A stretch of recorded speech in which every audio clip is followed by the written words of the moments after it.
Hi, welcome to Reawakening Beauty. I'm your host, Shawna Patruno. I'm so excited to have you here. I love talking about all things skin-related, beauty-related, and mind-related. Here I empower you, mind, body, skin, and soul. First off, thank you so much, Rebekah, for being here with us today. I wanted you to introduce yourself to our listeners at Reawakening Beauty. Can you tell us a little bit about yourself and your modeling background? Hi, I'm Rebekah. Thank you so much for having me, Shawna. I have been modeling for a little over 2 years. I started out freelancing in Texas, and then I quickly realized that I needed to get to a bigger market. So then I applied to be picked up by another agency, and then they sent me out to New York. But before that, I was actually in the military, so that's what I did before the modeling world. So I started a little bit later. I'm considered older in the modeling world, but it hasn't been any issue so far. Well, from what I'm seeing, no issue at all. You're gorgeous. Your pictures are gorgeous.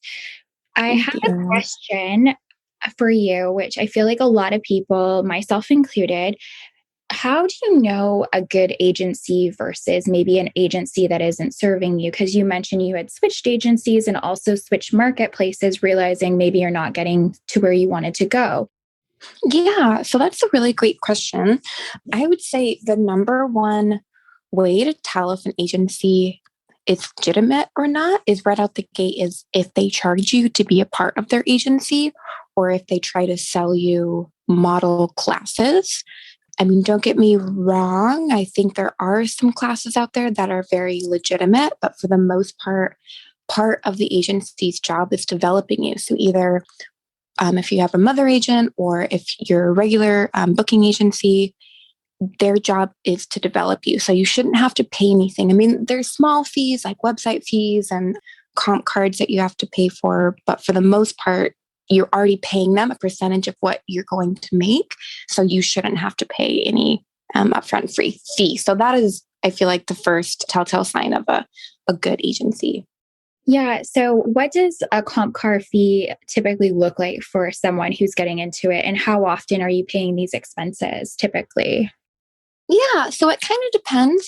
So usually, I don't know exactly how many they print. I want to say anywhere from 100 to 200, but it depends on how many castings you're going to. Because usually, a comp card it's a little smaller than an 8x11 paper, and it has just a couple of your digital photos and maybe even a portfolio photo on there, and then it has your measurements. So when you go to castings, you give out these cards. That way, they know who you are and are able to differentiate you from other girls.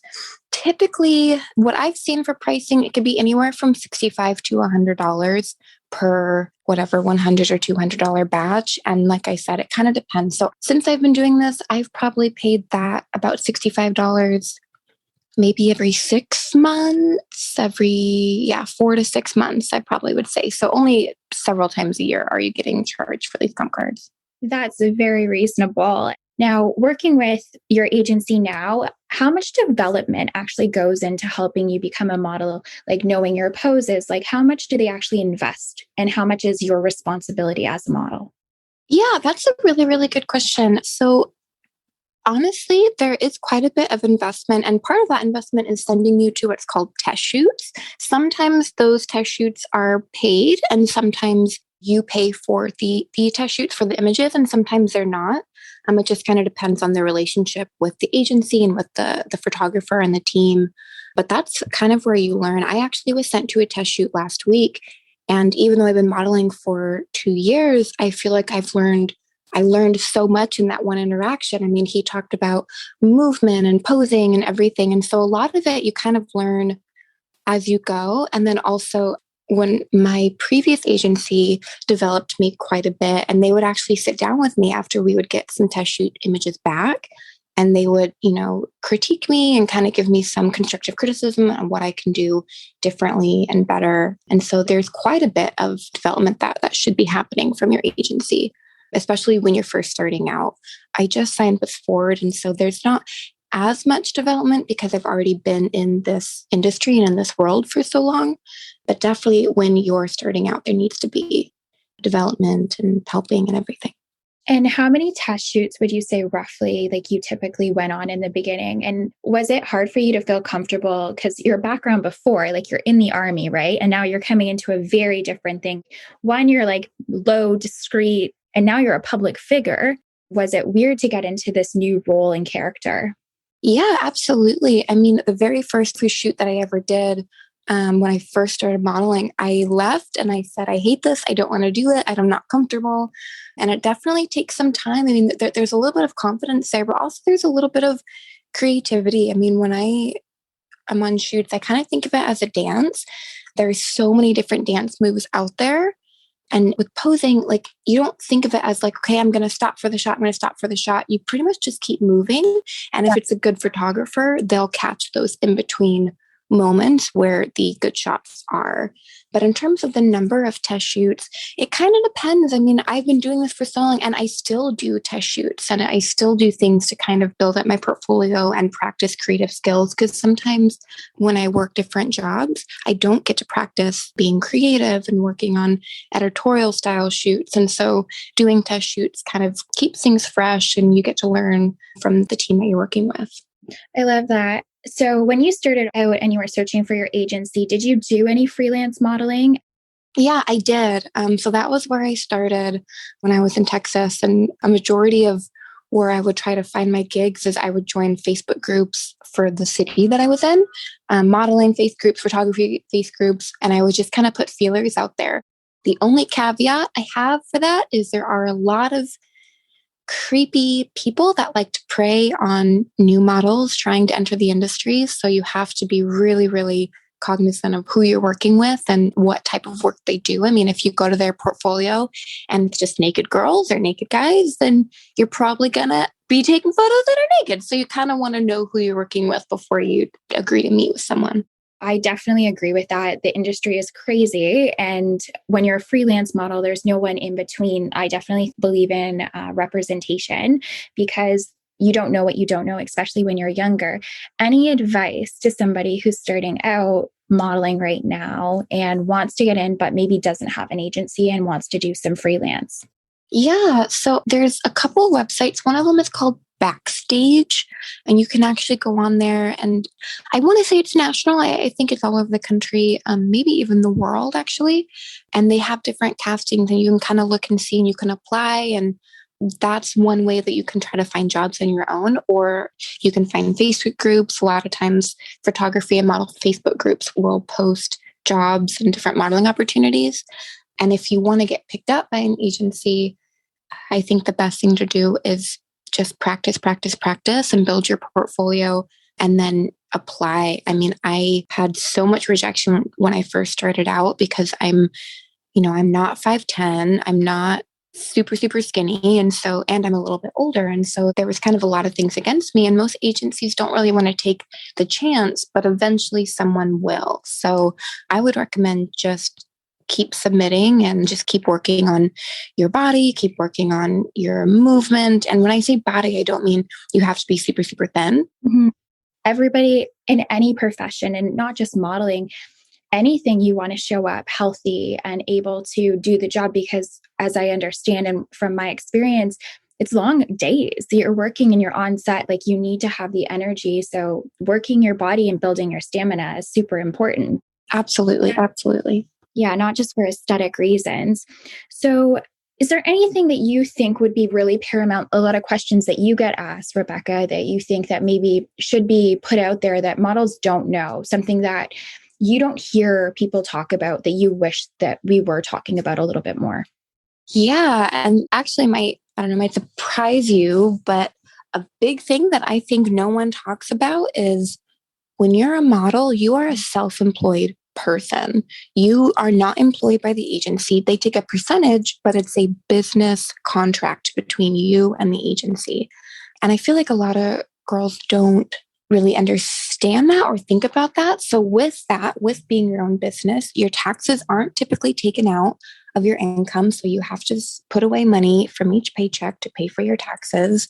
And then there's a lot of just different things that you can do in terms of contributions to lower your taxable income, things that you spend. So if you Uber to a job, you can take that off as a tax write-off. And I feel like that isn't widely talked about in this world. They talk about, oh, you can make money, or, oh, you get to travel, but not really about being financially smart. And a lot of girls, they spend everything they get, and then come tax season, they don't have any money to pay their taxes. And so then they're delinquent on their taxes. So I think that's one thing that is definitely underspoken about in this world.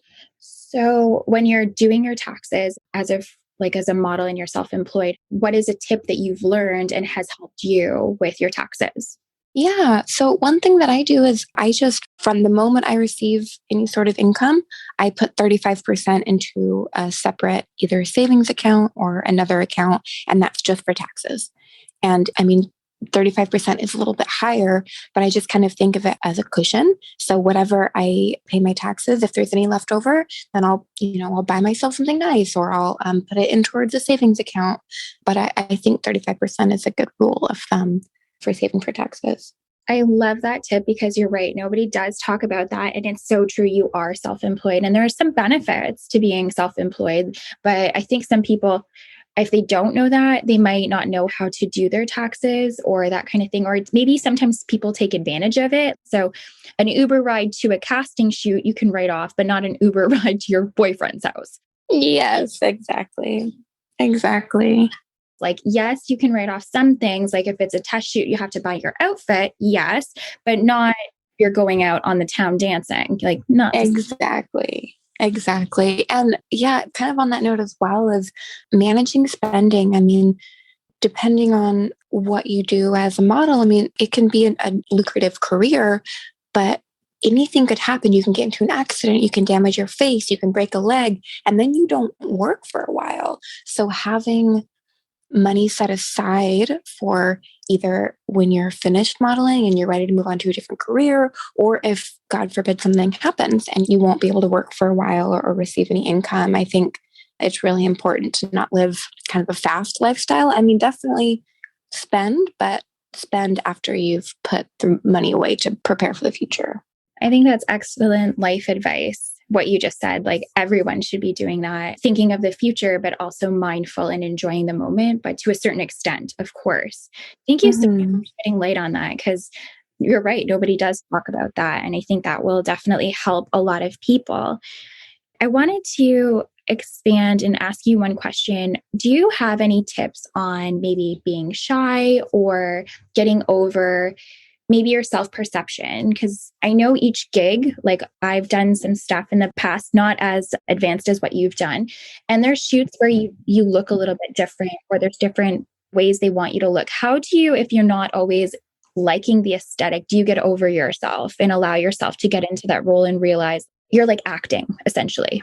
Yeah, no, that's a really great point. I mean, I feel like fashion and really high fashion, a lot of it is a little bit weird, a little bit edgy. I mean, if you look at some of these big fashion magazines, Vogue and Harper's Bazaar and all of that, if you look at some of the movements and the body positioning that these models are in, I mean, they don't always necessarily look flattering in the traditional sense, but it's movement and it tells a story. And that was one thing that I learned from this most recent test shoot that I had is all that matters is what's being communicated to the camera. It tells a story. So if you see someone's arm reaching off the camera, you think, what are they doing? What are they doing with their body? What are they reaching for? What movement were they doing to get there? And it kind of tells a story. And so if you kind of get out of your own head and aren't self-conscious, you can kind of use your body to communicate and tell a story. And sometimes it looks a little bit silly, but it's beautiful and it's different and it's unique. So yeah. That's amazing. I know with your pictures, you definitely always come off like you're telling a story, even your eye contact, all of that. So is there any tips or tricks that you would have that you do specifically that you could share? Yeah. So something that I do is kind of like what I was mentioning earlier is I don't stop moving. I don't move quick, but I move like constant fluid motion, almost like a dance, and moving your hands, moving your arms, changing angles of your face, but always having a connection to the camera or connection somewhere else. But yeah, I definitely would say just keep moving. I mean, you'd be really surprised what you can get out of just fluid motion and not moving and then waiting for the picture to be snapped and waiting for the picture to be snapped. And then, yeah, so that's kind of something I do. So sometimes I'll just practice in the mirror, just doing different moves, almost like a dance. Sometimes I'll throw on some slower music and just kind of move in a very slow, methodical way. Yeah, that's kind of something I do personally. I love that. I love using music when I go and listening. So I used to be really fast when I would do it. And I agree, like the constant movement, and you can be so surprised, like just doing the oddest thing can turn out like so beautiful. So definitely agree with that. Rebekah, I was Yes. going to ask you one other thing. How much do you think body shape is now still a major contributor to being hired as a model? In all honesty, I know a lot of people, I'm seeing ads where they're being more inclusive, but I definitely think that there is still a standard, and maybe there's some limiting beliefs or things that are not being correctly portrayed by maybe not legit agencies. What would you say? Is it very inclusive, or are we just breaking some groundwork? Are agencies picking up models of all different shapes and sizes? Yeah, I think we're just breaking ground. I haven't done this very long, and so I can only speak to just my experience in the 2 years that I've done this. But there's a lot more agencies that are having plus size boards, and so they're opening up who they see, and also shorter girls as well. I mean, there's a lot of agencies that are kind of expanding on the measurements, both, bust, waist, hips, as well as height. But I think we're breaking ground. I think there's some really incredible brands that are showing different sizes and are being much more inclusive. And I think there is a genuine, I don't think it's just to get publicity or to draw attention, but I think that it's actually trying to change how we consume and what our beauty standards are. That's my personal opinion. I do think there is still a lot of prejudice and bias of bodies in this world, but I think we are headed in a good direction. That's good. I know that it's going to be a hard one to break through because we do have a beauty standard that has been there, and breaking down those ego constructs and all of that is going to take some time for sure. Is Mm-hmm. there anything that you think that you would like to share before we leave, like a tip for being on set, a job that you did, something that you're really passionate, like something you just want to leave the audience with that you think this is going to be a monumental piece that I can leave them with today? Yeah. One thing that definitely pops out in my mind is just being and having positive energy on set. I can't tell you the amount of times that I've actually been booked for jobs based on a recommendation from someone completely random on set. Having a positive attitude, not being on your phone, being aware, being ready to go when it's time to be on set, being professional, but also, having camaraderie and conversing with everyone. But there's something about having a good, positive attitude. There's only two things you can control, and that's attitude and effort. And you would be surprised how far it can get you. I mean, I've seen people that they're not the tallest, they're not the skinniest, they're not whatever, but because how they show up, how they are, their energy, their positivity, they're working more than ever. And I think that people want to work with people that they like working with and that they're easy to be around. So that would be something I would definitely advise, is be a positive presence on set, and you'd be surprised what you can get in return. What do you do to be positive on set? Is there something you would say?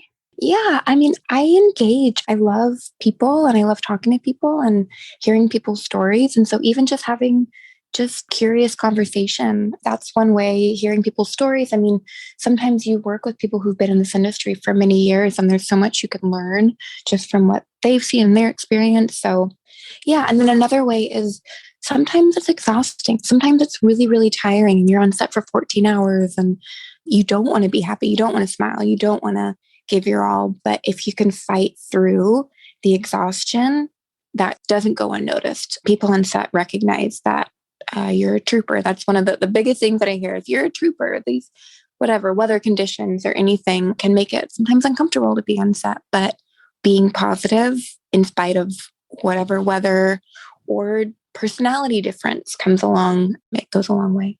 That's awesome. And how can people support you? Like, you definitely gave a lot of value today. You probably helped a lot of people understand some myths about it, how to protect yourself as a new model.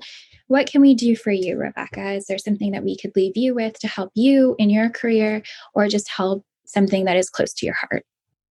Personally, I don't have anything in mind, but there are just something that I want to do in my career is I want to be philanthropic and use my platform to help others. So one thing that would be extremely beneficial is there's a charity that I like to support called Partnerships with Industry, and they help people with disabilities work in the community. And that's one thing that I would highly recommend either donating to or volunteering or learning more about. I have this dream and vision of inclusivity in the world as a whole, but also in the fashion world. And I think people of all walks of life being able to provide for themselves is extremely important. So I would recommend checking out Partnerships with Industry. They're pretty incredible. They do a really amazing work. They're based out of San Diego, California. And I can give more information to you, Shawna, on that after. Yeah, and what I'll do is I'll include it in the show notes so you guys can go there, take a peek at that information. Thank you so much for being here, Rebekah. Yeah, I really appreciate it. It was such a pleasure, and it was great talking to you. Thank you so much for listening to the latest episode of Reawakening Beauty. Subscribe to the podcast to hear more inspirational stories and tips related to all things mind, beauty, skin, and soul. I also encourage you to check out the show notes for additional information about my guest, the topics discussed during the episode, and of course, more information about me, your host, Shawna Patruno. If you want to be a guest on the show or just want to reach out and say hi, you can reach me on Instagram, LinkedIn, or email. All these details can be found in my show notes. Thank you so much for listening and have an amazing day.